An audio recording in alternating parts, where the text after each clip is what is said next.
This is Carolina Haints.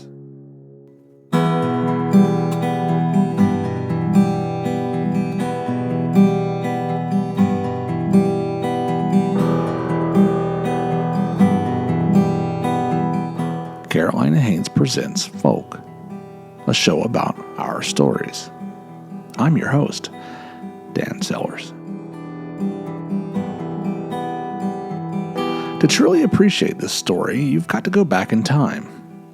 Back to a time before the United States, back before North Carolina was a state, back before the Lord Proprietors established a colony.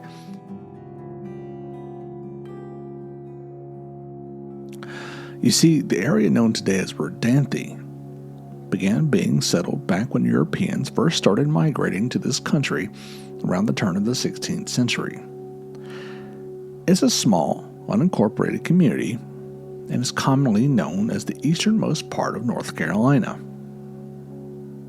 And as we talked about it in the Christmas special of the Carolina Haints podcast, this community was settled back before Christmas was even set on the 25th of December. So when the rest of the world shifted from the Julian calendar to the Gregorian calendar in 1582, the isolated community in the Outer Banks basically ignored the change. You see, back then, Christmas was celebrated during what we now call Epiphany, on the first Saturday of January, usually the 4th through the 6th.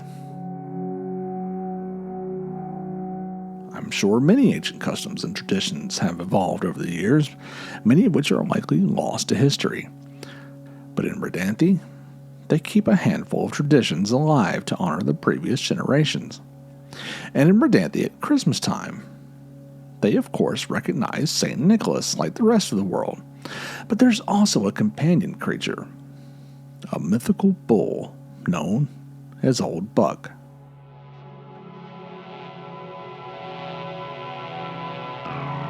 Much like other European Christmas beasts, such as Krampus and Belsnickel, Old Buck only rears its head at Christmas. And unlike Santa Claus, Old Buck is there to punish the naughty children. And believe it or not, Old Buck makes an annual appearance at the celebration of Old Christmas in Rodanthe. Of course, no one ever gets to see the real Old Buck, except for maybe a few naughty kids. But it's understood that the Old Buck who shows up at the old Christmas party is essentially his likeness, sort of like a mall Santa. I was fortunate to be able to participate in Old Christmas this year in Rodanthe and was able to see the town's Old Buck firsthand. There's no telling when they'll show up. You just have to be around and pay attention, because one minute he's there and the next he's gone. And yes, it's a representation of a bull's head being held by a willing participant, stooped over, covered by a sheet resembling a cowhide, followed closely by another young man, filling out the sheet and giving the appearance of a bull trotting through the party. But again, this is all fun and games, and it's a special tradition that the wonderful folks of Rodanthe keep alive every year. The real Old Buck is, of course, a holdover from the area's Scandinavian ancestors.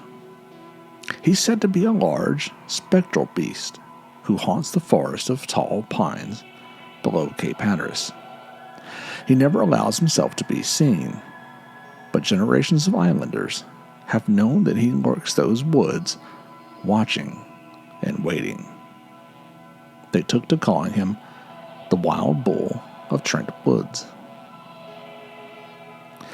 He's thought to be a dark and ominous, perhaps even evil spirit, almost the inverse of the loving and affable Santa Claus.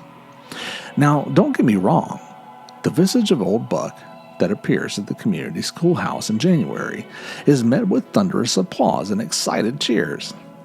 Some old-timers might kick him in the ass, but it's also been encouraged to rub his snout for good luck. But again, the folks in Rodanthe know full well this is all fun and games. The real Old Buck is not to be trifled with.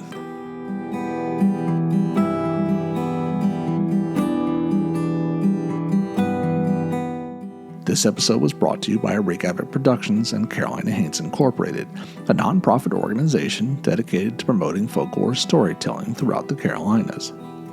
You can find everything we're up to, including the Carolina Haints book, podcast episodes, and speaking engagements at our website, carolinahaints.com. We'll be back next week with a new episode. Tune in then to keep the tradition of oral storytelling alive.